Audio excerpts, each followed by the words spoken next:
দর্শক, নগরঘাটা ইউনিয়ন পরিষদ বেস্টিং সাতক্ষীরা, আপনারা ক্যামেরায় দেখতে পাচ্ছেন আমাদের নগরঘাটা ইউনিয়নের স্বনামধন্য চেয়ারম্যান আমাদের লিপু ভাইকে এবং পাটকেলঘাটা থানার যে তদন্তকারী কর্মকর্তা আমাদের সাদাত ভাই, সাথে আছে জেলা পরিষদ সদস্য অ্যাডভোকেট শরণার্থী ইউনিয়ন, জেলা বাল্যবিবাহ প্রতিরোধ কমিটির সদস্য এবং এই ইউনিয়নের স্থানীয় জনপ্রতিনিধিরা, সাথে আছে মহিলা জনপ্রতিনিধিরা।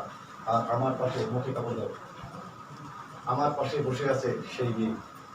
গতকালকে একটি প্রতিবেদন আপনারা দেখেছেন, সেই প্রতিবেদনে কিন্তু আমরা আপনাদেরকে তুলে ধরেছি অপরিণত বয়সের কিছু প্রেম ভালোবাসা কিভাবে বিপত্তি ডেকে আনে সকল ইউনিয়ন জুড়ে, তারই কিছু নমুনা চিত্র নিয়ে আজকে আপনাদের সামনে আসবো। পাশাপাশি এই বিষয়ে লিখিত অভিযোগ হয়েছে থানায়, জেলা পরিষদ থেকে মিলিয়ে আসছে এবং আমাদের চেয়ারম্যান সাহেব আছেন স্থানীয় জনপ্রশাসন এবং সাথে আছে বেস্টিং সাতক্ষীরা। আজকে এই বিষয়টির একটি আসল নিষ্পত্তি করব। চলুন ফিরে যাই আমরা মূল ঘটনায়।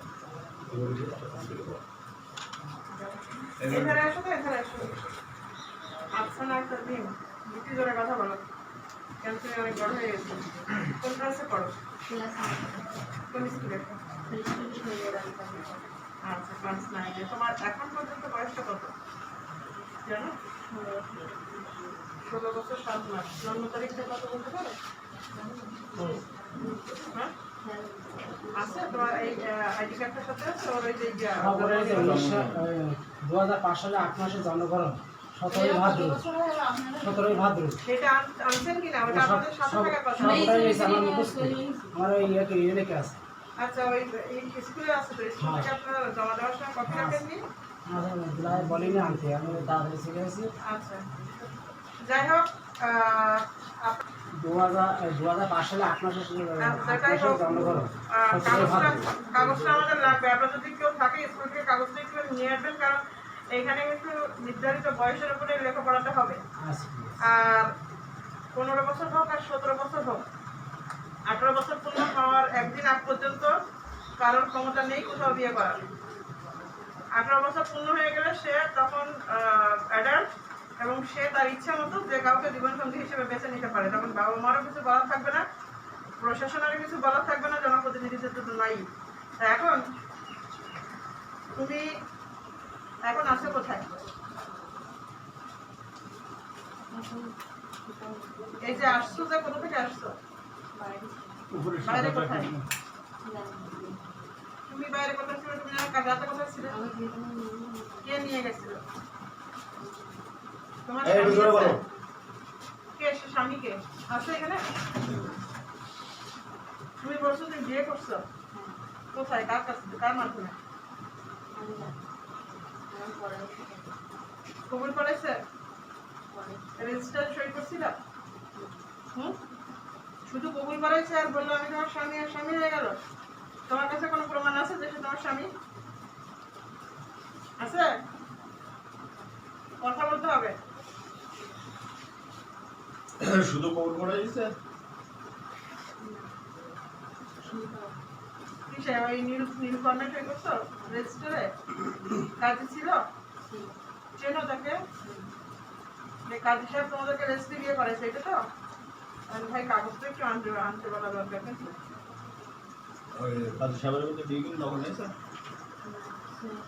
সবার স্বামী যা বলেছে এখন প্রথম কথাটা তুমি বলছো তোমার স্বামী সে তোমাকে বিয়ে করেছে, এটা তোমার কাছে কোনো প্রমাণ নাই। যে কোনো সময় যদি অস্বীকার করে তুমি তার বউ না, তোমার কিন্তু দেখানোর কিছু নেই। গেল একটা কথা। দ্বিতীয় কথা হলো, তোমার 18 বছর পূর্ণ না হওয়া পর্যন্ত তুমি কাউকে বিয়ে করতে পারো না। সে তোমাকে যেখানে সই করো না, তুমি যত কথাই করো না কেন। এখন তুমি কি করতে চাও? স্বামীর বাড়ি যেতে পারবে না তো? তোমার স্বামী হওয়া এখনো সময় হয়নি। তোমার 18 বছর বয়স পর্যন্ত তোমার যে গার্জিয়ান, ওর কথাটা আপনি একটু শুনেন।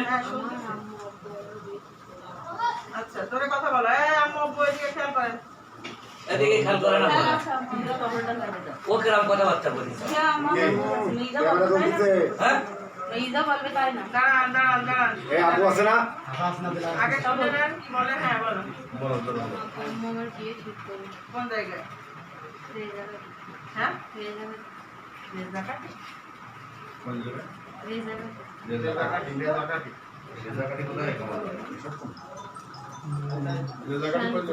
শানপুর আপনার শানপুর ডাক্তার শানপুর হয়তো আছে। আচ্ছা তারপর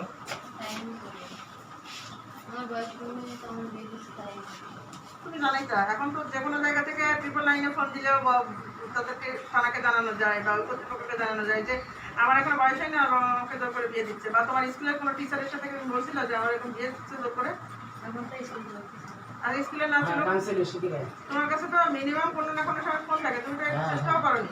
তোমার বাবা মা বিয়ে দিয়ে অন্যায় করতে চাইছে, তুমি আরেকটা অন্যায় করেছো বিয়ে বসতে গিয়ে। এখন তুমি চাইলেও তোমার স্বামী বলে যাকে বলতেছো তার কাছে থাকতে পারবে না। ওই স্বামীর কাছে ফিরতে হলেও তোমাকে 18 বছর পর্যন্ত অপেক্ষা করতে হবে। বুঝতে পেরেছো আমার কথা? কোথায় অপেক্ষা করবা? কোথায় যাবে? থানা কি কাউকে রাখে? থানা তো কাউকে রাখে না। থানার তো ওই দায়িত্ব না যে কোনো মেয়েকে বসে বসে থানায় খাওয়াবে। তুমি যাওয়া না বললে তো হবে না, তাহলে আর যেতে হবে তোমাকে জেলখানায়। জেলখানায় যাবা। তুমি কি চিন্তা করেছো যে বাঙালি ঘরের একটা মেয়ে, সে তাকে যদি একবার জেল হাজত খাটায় নিয়ে আসা হয়, শ্বশুর বাড়িরাও তোমাকে চিন্তা করবে? শোনো আমার কথা শোনো, যদি এরকম হয় তোমার বাবা মা এখানে লিখিত দিয়ে যাবে যে তোমাকে কোথাও বিয়ে বসাবে না তারা 18 বছর বয়স পূর্ণ না হওয়া পর্যন্ত। তোমার সম্মতির বাইরে 18 বছরের পরেও তাকে বিয়ে দাও, তাদেরকে বিয়ে দেওয়ার কোনো সুযোগ নেই, তখনও তুমি প্রতিবাদ করতে পারবা। তাহলে তুমি যাকে বিয়ে করেছো বলে দাবি করতেছো, সেও 18 বছর তোমার বয়স হওয়া পর্যন্ত অপেক্ষা করবে, তুমিও অপেক্ষা করবা। এই 18 বছর বয়সের ভেতরে কতটা তোমাদের ভেতরে প্রেম আছে, কতটা সে তোমার জন্য অপেক্ষা করতে পারে, কতটা ভালো মানুষ সে, সব পরীক্ষা হয়ে যাবে। আর তুমিও ততদিনে অন্তত পক্ষে এসএসসিতে পাস করে যাবা, একটা স্থিতিশীল পরিবেশ তৈরি হবে, তখন বিয়ে শাদীর কথা চিন্তা হবে, তার আগে না। এখন এই মুহূর্তে তুমি বাবা মা যতই খারাপ হোক, তোমাকে এত বছর ধরে তারা লালন পালন করেছে, তোমাকে হয়তো দুটো কটু কথা বলেছে, মাঝে মাঝে এমনও বলেছে রাগের মাথায় বাড়ি থেকে বের হয়ে যাওয়ার তোর মতো মেয়ের দরকার নেই, অনেক কথা বলেছে, কিন্তু তারপরে তারা বাবা মা তোমাকে কিন্তু জন্ম দিচ্ছে এবং লালন পালন করেছে। আর সবচেয়ে নির্ভরযোগ্য আশ্রয় হলো বাবা মার কাছে। তো তুমি এখন জেলখানায় যদি যাইতে চাও, তাহলে কিছু করার নেই, থানা এখান থেকে 10 একটা ফরওয়ার্ডিং দিয়ে তোমাকে কোর্টে পাঠিয়ে দিলে ওইখান থেকে তোমাকে সে ভূমি পাঠিয়ে দিবে। কিন্তু কিন্তু তুমি তখন বুঝবা যে তুমি কি করতেছো। তারা যদি তোমাকে নিষেধটা দেয়, কোনো রকম সমস্যা করবে না, তোমার পিছিয়ে সমস্যা কোথায়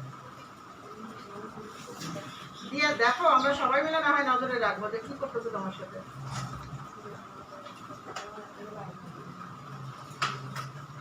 এখন আপনারা সবাই মিলে সিদ্ধান্ত নেন, নতুন বক্তব্য বলেছে, কিন্তু এখন আইনগত এই যে আমার একটা কথা আছে, জি। কথা আছে, ওর এখন বয়স হয়নি, বুঝতেছেন?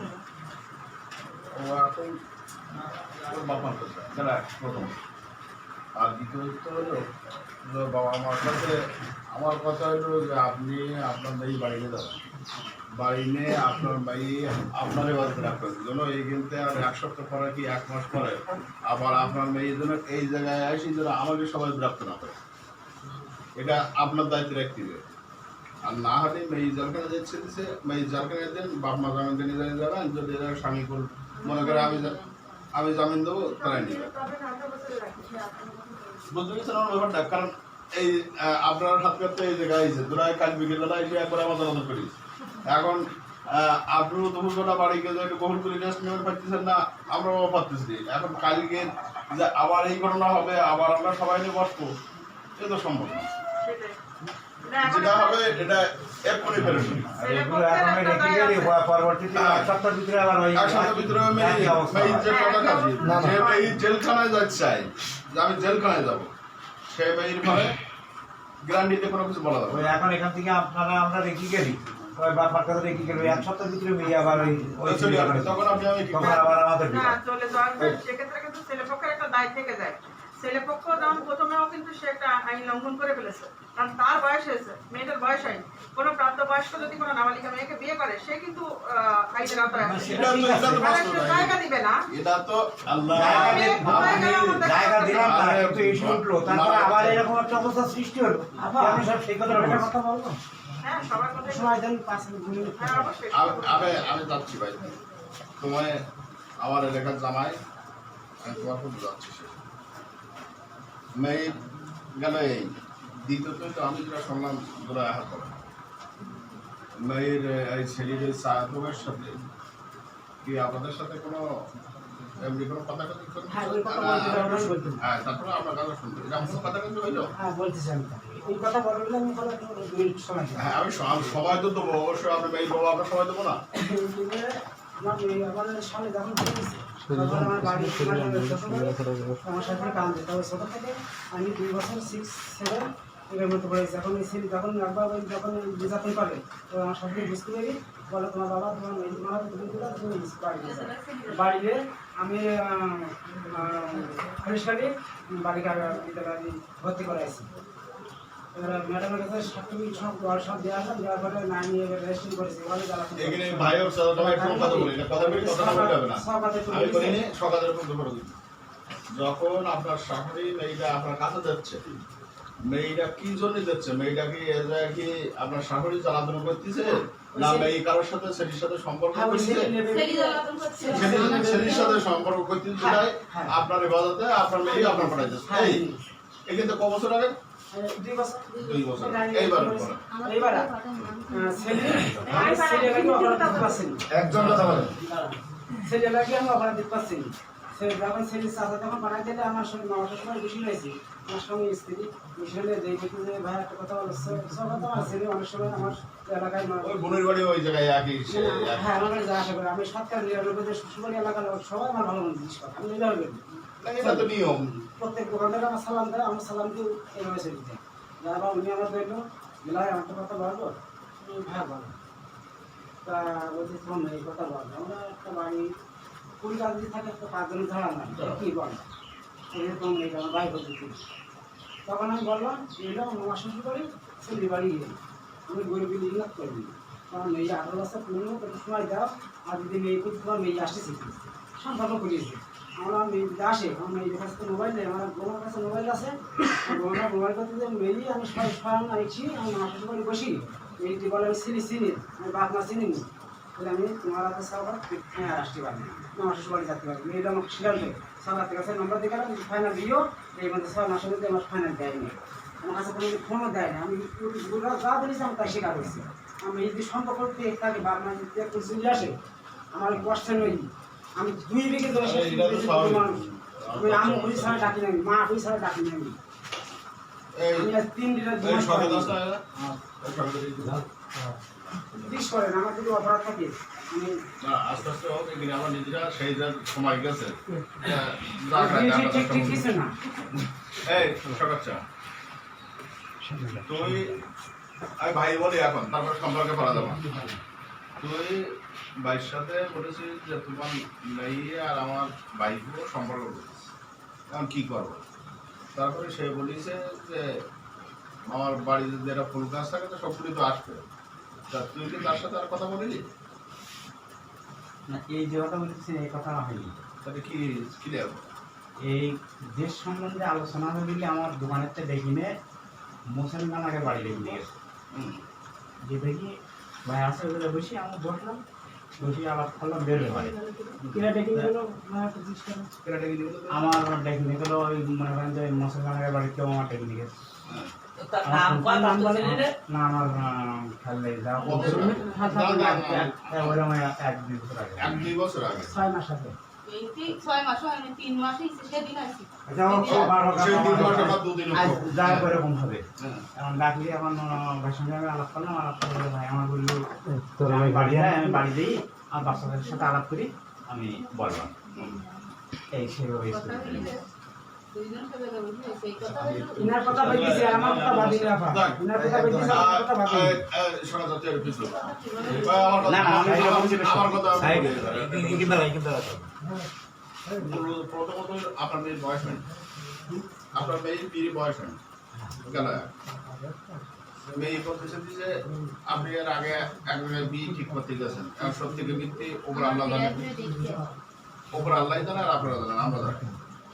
এখন আপনার মেয়ে এই কাহিনী করিস আর আপনি আপনার মেয়েটা নিয়ে যান, কিভাবে নিয়ে যাবেন? কিভাবে আপনি নিচ্ছেন সেটা বললে আমরা চেষ্টা করবো সেই কাজটা করার জন্য। আমাদের বলেন বিদ্যালয় আছে, আমি আরাফা আছে, আমি দর্শক, আফসানা মিম 14 বছর 6 মাস বয়স, তার এই দৃঢ়তা এবং প্রেমের প্রতি এই প্রবলতা দেখে কিন্তু আমাদের মনে পড়ে গেল তলারোয়া উপজেলায় আমরা আরেকটা তাসমিন রিমের ব্যাপারে গিয়েছিলাম। সেও কিন্তু প্রেমিকের হাত ধরে চলে গিয়েছিল তার বাবা মাকে কষ্ট দিয়ে। বিনিময়ে ঠিক তার 6 মাসও পার হয়নি, সে কিন্তু ছেলেটিকে তালাক দিয়ে আবার কোর্টের মাধ্যমে তার কাছ থেকে জিডি করছিল। এই হয় প্রেমের পরিণতি। আমাদের এই আফসানা মিম কি সেই পথে এগিয়ে যাচ্ছে? থাকছে কিন্তু অনেকটা হতাশা এবং অনিশ্চয়তা। সে যেতে চাচ্ছে না তার বাবা মার কাছে। অ্যাডভোকেট শাহনাজ পারভীন মিলি কিন্তু সেই বিষয়ে সাক্ষী। আমরা প্রথম পর্ব থেকে আপনাদেরকে বিদায় জানাচ্ছি। আসছে নতুন পর্ব, সাথে থাকুন।